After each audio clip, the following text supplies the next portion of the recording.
Team 1, stand by. Copy. Team 1, standing by. Breach, breach, breach. Hey guys, welcome back. Hope everything is going good for you guys. Been a little while since y'all have heard from me and I've been able to get anything out. About the last 5 or 6 months been little different. Had some technical difficulties, some things going on in life, and that's kind of prevented us from being able to get anything out. So it's not entirely intentional, although my focus was drawn away. The technical side of it, we lost a hard drive.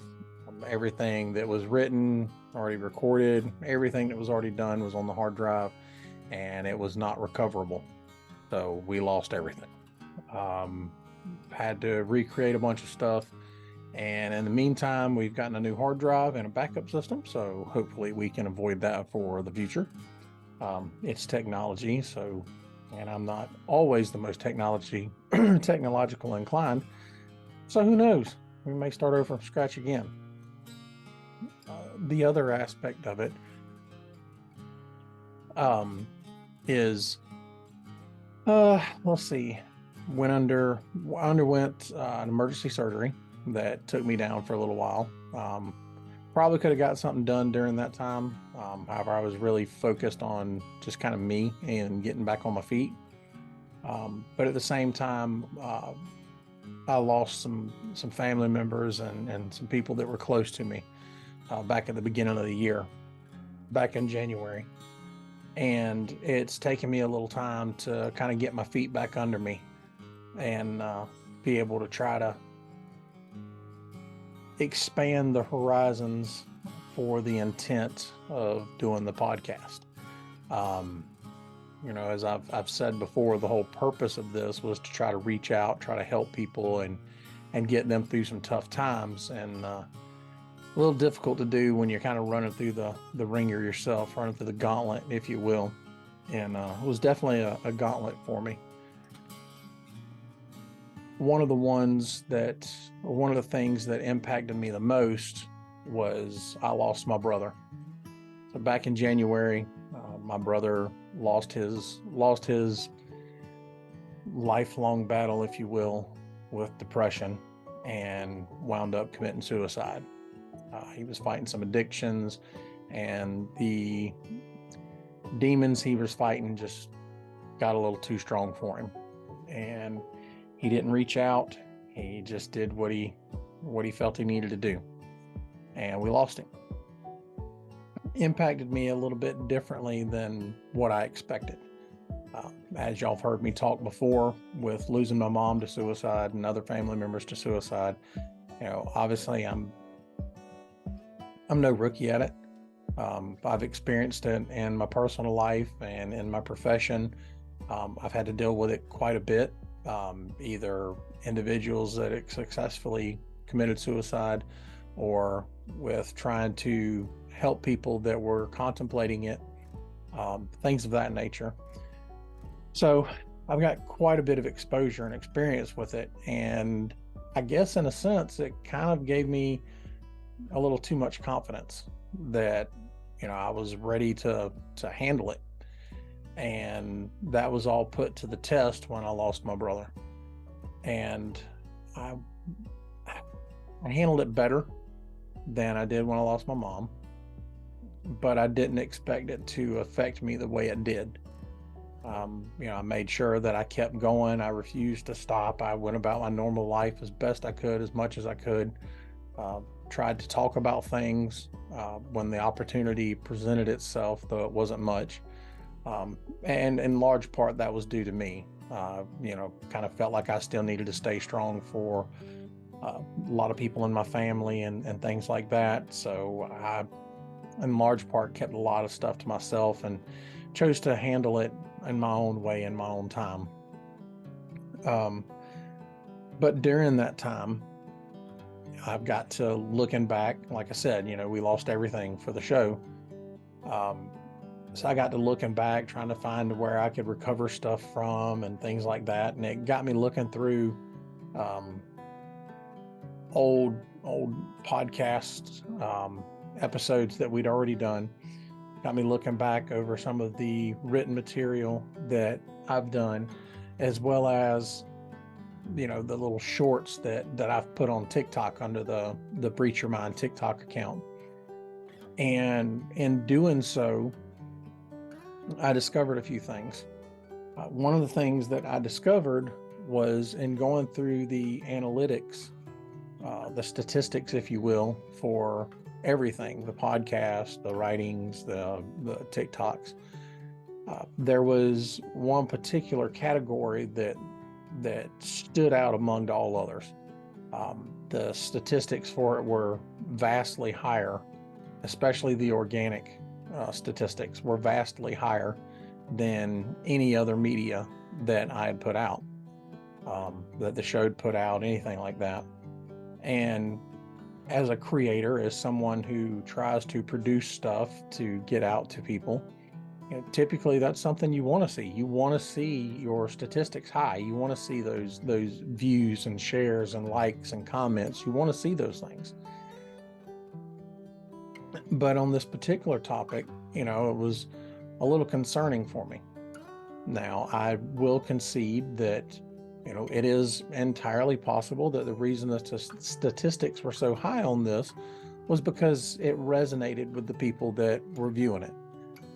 In a sense of it was something they needed to hear, something they needed to share, whatever the case may have been.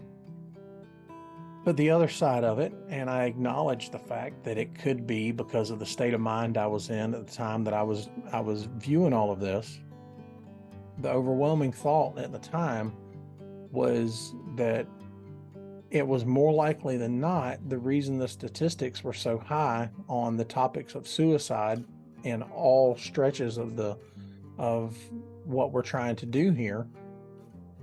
The reason those numbers are so much higher was maybe it was individuals who were going through stuff and really didn't have any other recourse, or really weren't able to reach out, or didn't have the confidence to reach out and try to start asking for some help.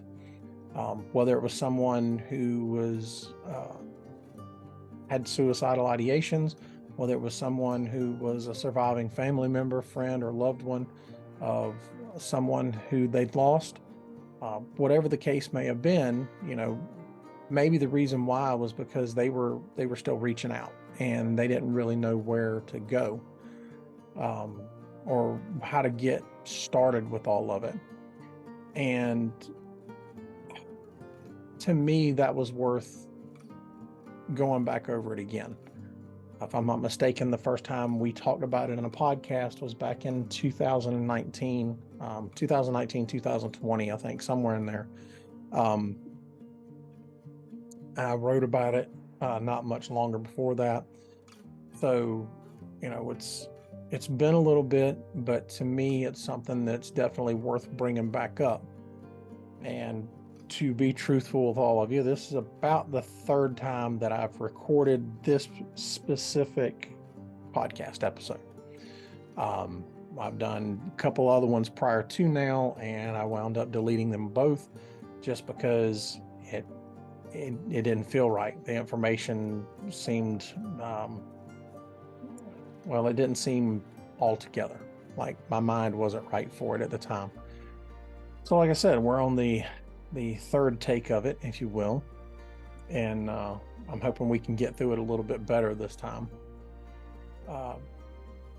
Want to start out with it, now that you know why we're revisiting this topic. I want to start out with just a few statistics for you.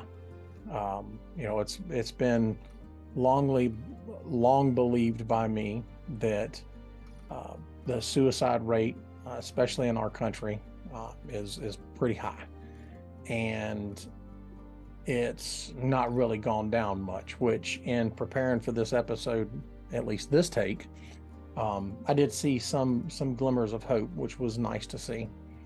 But as far as statistics go,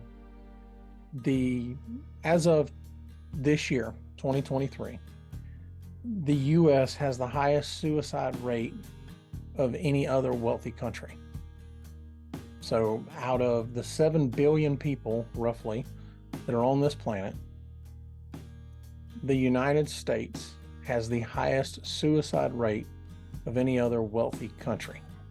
And I put it that way just because when you're looking at the statistics, the third world countries and things of that nature, their rates tend to be higher. But with the countries that are the wealthiest, the ones who should have the most resources to be able to dedicate to things like this, the US ranks the highest. I don't know about all y'all. While I absolutely love my country and absolutely love the fact that we can rank higher than other countries, other wealthy countries, this isn't a topic I really want to be number one at. Of all things, to be number one, the highest suicide rate's not what I want to be, especially with knowing how many resources are available to those to seek help. So finding out that, even in 2023, we're still the highest ranked country for suicide, it didn't really surprise me. But I really wasn't wanting to see that. I would have been happy with second, third, hell, even fourth. And one note that I took away when I was looking at that particular statistic is the author of that said that despite the wealth of the U.S. and the amount of money that the U.S. spends on healthcare, we've maintained that first place ranking for suicide. That says a lot too.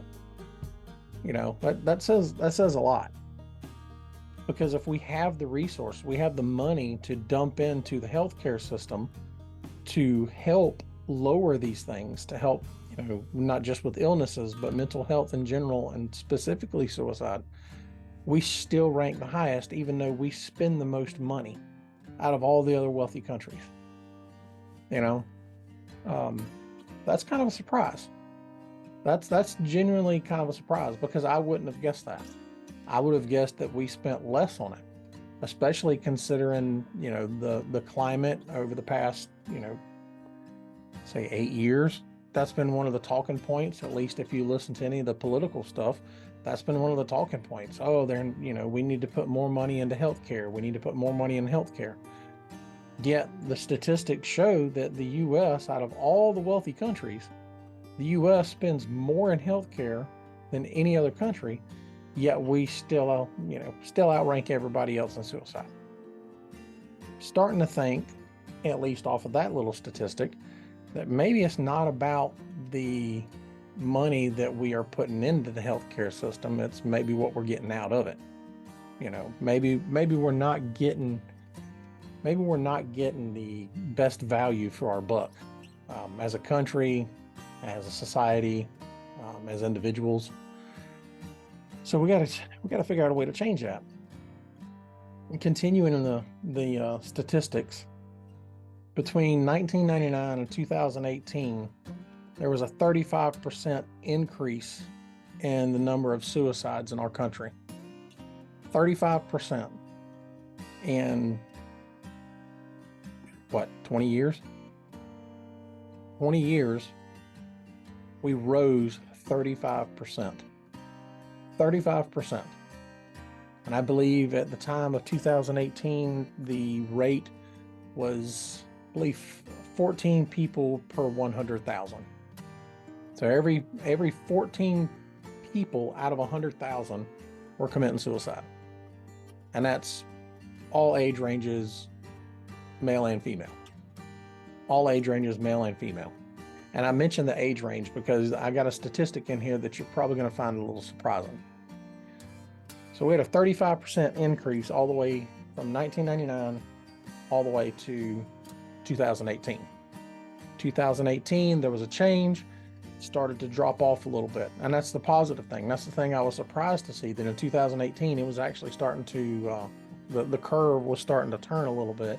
And hopefully we can keep it. Hopefully we can keep that downward trend and lowering those numbers. but we went from 14 people per 100,000 to, I believe it was 13.5. 13.5. I think in general, they said it was a 5% decrease from 2018 to 2020. There was a 5% decrease, and it's not much, but I mean, that's something to at least have a little hope in. As long as we can keep that same trend. Obviously, the 2023 statistics aren't going to be out just yet, but we've got a long way to go to get back down from that 35% increase. Of those 35%, or that 14 to 100,000 rate, men had a 3 to 4 times higher rate of suicide over females. So men were 3 to 4 times more likely to kill themselves versus females out of that 14 to 100,000 rate, 3 to 4 times higher. So for probably various reasons, of which we're not going to try to dissect. Maybe that's something we can do later on if it gets brought up and requested. But I'm sure there's various reasons as to why the rate for men is so much higher. I'm sure plenty can speculate on their own on what their thoughts on that are. I have not done the research in that just yet. I do intend to, just for my own knowledge. But 3 to 4 times higher. So men are 3 to 4 times more likely to commit suicide than women are. Here's the one that's going to surprise you a little bit. Females ages from 10 to 14 and 15 to 24 have increased in their rate, even though the overall has decreased since 2018. And I know that sounds a little confusing. I got a little confused in my head as well. So the female suicide rate has dropped since 2018. So 2018, when I told you the peak started, or the curve was made, and we started that decline. In general, for females, it was also declining. However, the suicide rate for females ages 10 through 14 and 15 through 24 increased. I'm hoping you caught on to the shocking part. The shocking part was females ages 10 through 14. Yes, 15 through 24 is bad as well. But we got 10-year-old females committing suicide.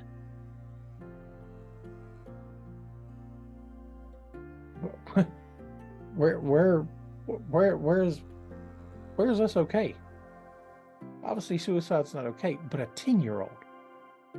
How is the concept of suicide even remotely close to a 10-year-old's thought process? I'm not saying it's any better for the 14-year-old or the 15-year-old through 24-year-old. I'm not saying it's any better, but 10. Guys, we're not even talking preteen here. This child's just entered a double-digit age, 10 years old. I'm not making these statistics up. This is straight from the CDC's website. Ages 10 through 14 since 2018 have increased. So the overall has decreased, but 10 to 14-year-old kids, females, have increased. Why? Why is that? Again, that's probably a more broader topic than we can try to have right now. I just discovered this statistic, prior to coming on and recording this episode. But that that one threw me. 10 years old, 10 to 14 years old committing suicide. I knew about kids in middle school. My daughter, when I believe she was in middle school at the time, She had a friend that she played softball with. For whatever reasons, she committed suicide. Her mom was a teacher at school, and she came home after not being able to get in contact with her daughter and found her deceased. So obviously I'm aware that it's possible. But just seeing that 10 to 14 year age range, I don't know how that sits with all of y'all, but that definitely doesn't sit okay with me. Suicide in general doesn't, but that one's pretty disturbing. Moving on with the statistics. So in 2018, back when I told you that we had reached kind of the peak, at least hopefully it's the peak, suicide was the 10th leading cause of death in the United States. So 2018, when we reached our peak, suicide was the 10th leading cause. Since then, in 2020 is when this statistic was given, it had dropped to 13th. So in just a matter of 2 years, suicide dropped 3 positions in the leading cause of death in United States citizens. So in American citizens, we went from 10 to 13 in the ranking for leading causes among all genders and races. It's not a whole lot of statistics, but it's enough to stir some thought in your minds. And I say that because, as I was saying earlier, when I was going back and looking over all the different media and material, one of the small satire books that I wrote that talked about suicide, it was about my mom's suicide and what I went through and how I got through it and things like that. I noticed that one of the commenters, not that there was many for the ratings, but one of the commenters was my brother, which, I remembered at the time that, he had read the book, but it reminded me when I was going through all this, January, February, somewhere in there, that my brother read that book. So it's not like he didn't know. We'd talked on the phones. He knew. And yet, in January, he still carried it out. So even though he had the information, even though he knew he could reach out, he still did it. And, that with reading over these statistics and knowing that information, like I said, that's what prompted this episode and to revisit a conversation over suicide. Because it's not enough just to get the information out there. I was maybe too optimistic and hoping that trying this form of outreach, the podcast and doing the videos, which I've said before, I absolutely hate doing the videos portion of this. But the videos portion, the TikToks, the written media, all of these things, was an attempt by me as an outreach to try to expand on what I do on a day-to-day at my job when I am faced with similar situations, to try to reach out beyond my physical capabilities to try to help people. And this has told me that, the information is just not enough. Having the information is not enough. Knowing that you got somebody to call, knowing that there is a hotline that you can call and things like that, it's not enough. It's going to take more than that. And I bring this up, one, because I know having conversations about mental health in general is difficult. Especially if it's not a field that you're in, especially if it's not something that you're well versed in.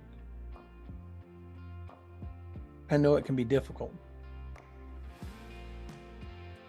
But one of the things that I experienced, and this is purely, my experience on this, was after losing my brother, after the emergency surgery, after everything that's been going on for the past 5 to 6 months,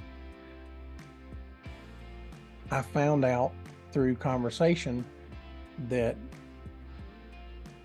some of my friends, and I keep my circle pretty small. My friends circle is pretty small, at least those that are truly close to me.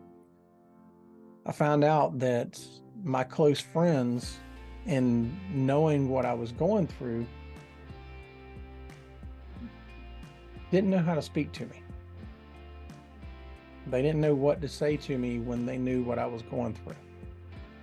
And I didn't know how I felt about that at first, because you're my friends.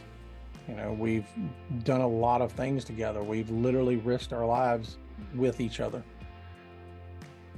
So it was a little it was a little bit of a put off to hear that these people that probably know me just about as good as my family does, didn't know how to talk to me. But the more I got to thinking about it after hearing it and things like that, I hope if they listen to this, I hope you don't think that I'm faulting you for it, because I'm not. Didn't when I heard it, don't now. But it was a little off-putting. But the more I got to thinking about it, it makes sense. How do you go up to somebody and have that conversation? To talk just in general with me.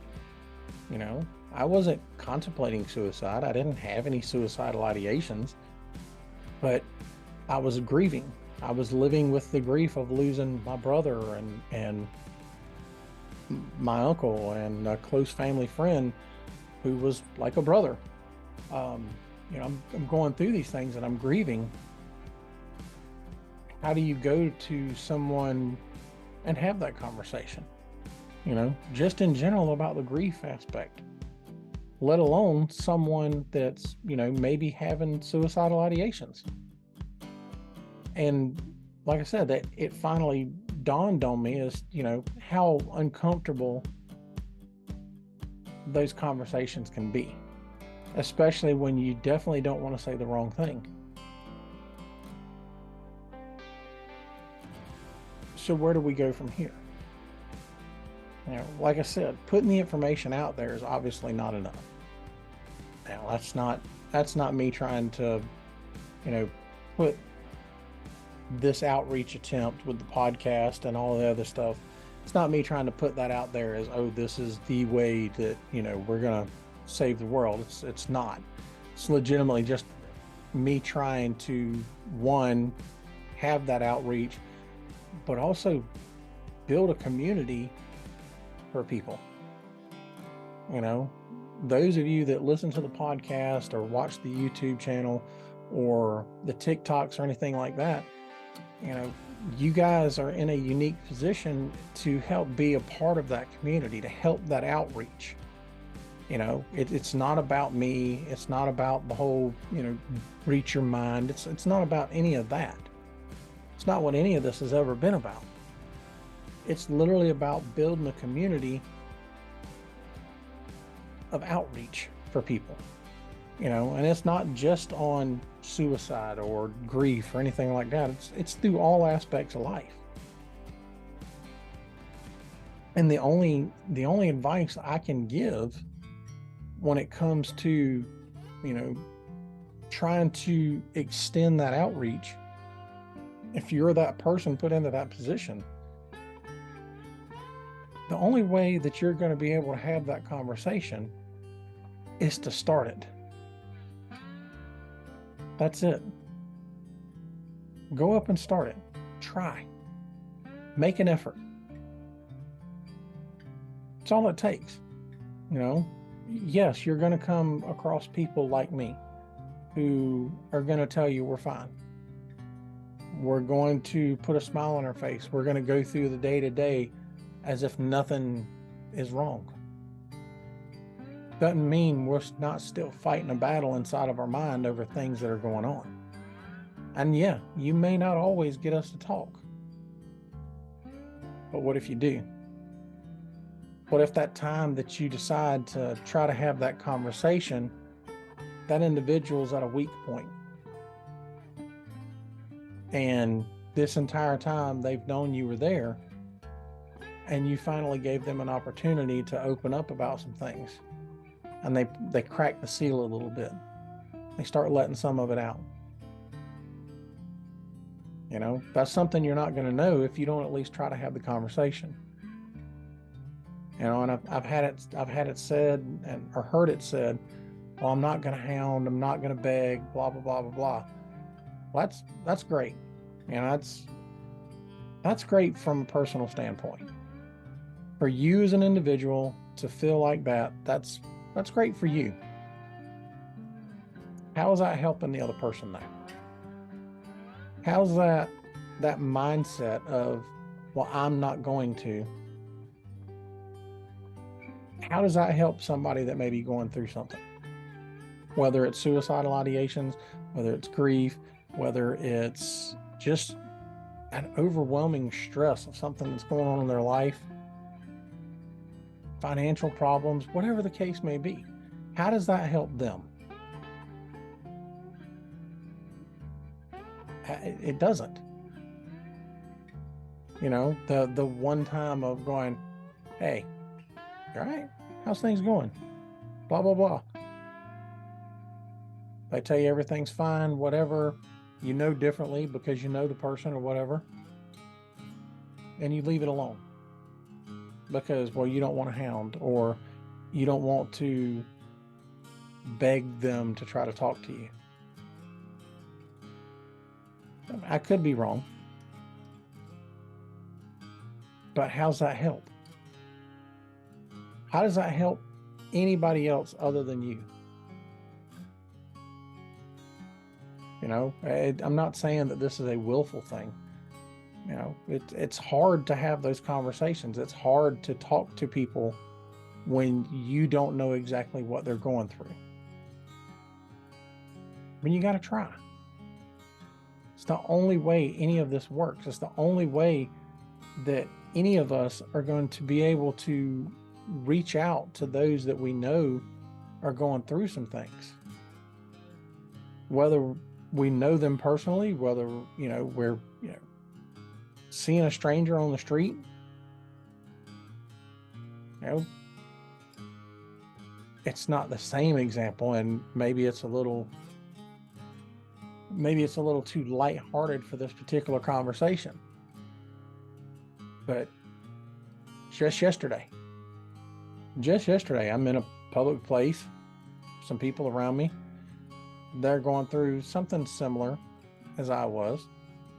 Nothing major or, you know, overly life-changing. And saw that one of the people there was having a rough go at it.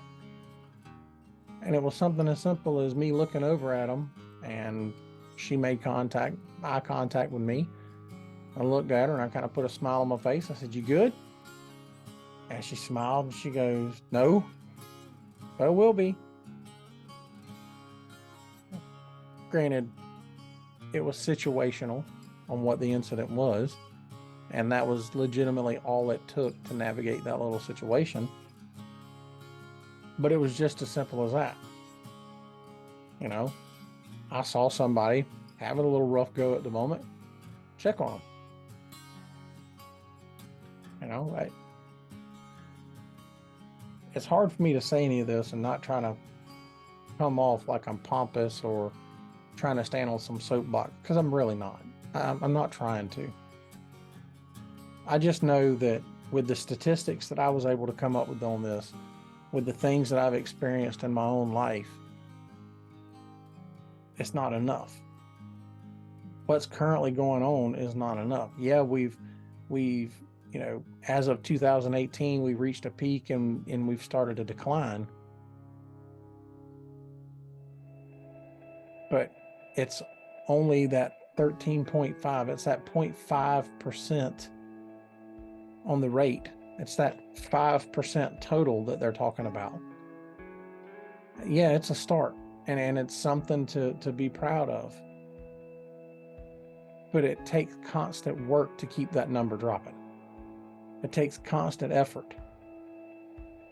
And it can't just be the mental health professionals that are responsible for it. Everyone needs a support structure. Everyone needs a support system. Whether you're family, whether you're friends, whether you're a coworker, people need to know that there are people there that can help them through. It doesn't have to be, financially or physically or anything like that. Sometimes all people need is a sounding board. They just need to be able to vent whatever's on their mind and get it out there so that they can free up some space to get a little breath. And that's what it takes from all of us. I'm hoping you guys can help me do that. Like I said, that's what this whole thing has been all about since we started, was to create that outreach, to create that community, to be able to help people. I'm not a doctor, I'm not a psychiatrist, psychologist, or anything like that. I'm just an average guy that's got a little bit of education and some life experience. I am nothing special, but I'm trying. That's all I'm asking of you guys. Try. Help me help the rest of us. Let's drop these numbers. Let's keep this downward spiral on suicide in general, because that's one of the worst things that you can wind up having to go through as someone who's lost a loved one to it. So, a little dark on this episode, I know. But it's that uncomfortable conversation that we have to have. And I'm hoping that through this, you too can be encouraged to try to be that one that reaches out to try to help some others. There's a whole lot more of us in our society than there are the mental health professions. There's a whole lot more of us. We vastly outnumber the professionals in the mental health field. We can have an impact. We can make a change or help make a change in people's lives. We just got to try.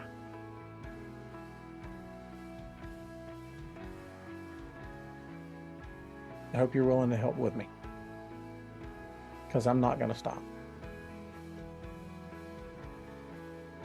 Appreciate it, guys.